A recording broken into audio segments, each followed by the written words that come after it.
স্বাধীনতা কনসার্ট। রাজধানীর ঢাকাসহ 4 বিভাগীয় শহরে আগামী 11 এপ্রিল স্বাধীনতা কনসার্ট অনুষ্ঠিত হবে। এই কনসার্টের আয়োজন করেছে সবার আগে বাংলাদেশ ফাউন্ডেশন। দেখি আমরা বাংলাদেশ ফাউন্ডেশনের কী কী করণীয় রয়েছে। কনসার্ট উপলক্ষে শুক্রবার রাজধানীর মানিক মিয়া এভিনিউয়ের ভেন্যু পরিদর্শন শেষে প্রেস ব্রিফিং করেছেন বিএনপির প্রচার সম্পাদক সুলতান সালাউদ্দিন টুকু। তিনি বলেছেন, দেশীয় শিল্পীদের মূল্যায়ন করতেই স্বাধীনতা কনসার্ট আয়োজন করা হয়েছে।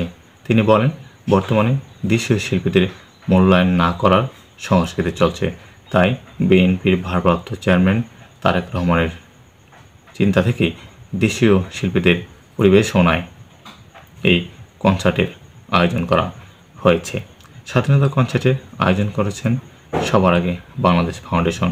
এ সময় বিএনপির এই নেতা অভিযোগ করেন যে বিগত সরকারের সময়ে রাষ্ট্রীয় বিভিন্ন অনুষ্ঠানে দেশীয় প্রতিভাকে অবহেলা করে ভারত থেকে শিল্পী আনা হতো, আর এখন আনা হচ্ছে পাকিস্তানি শিল্পী, যা খুবই দুঃখজনক।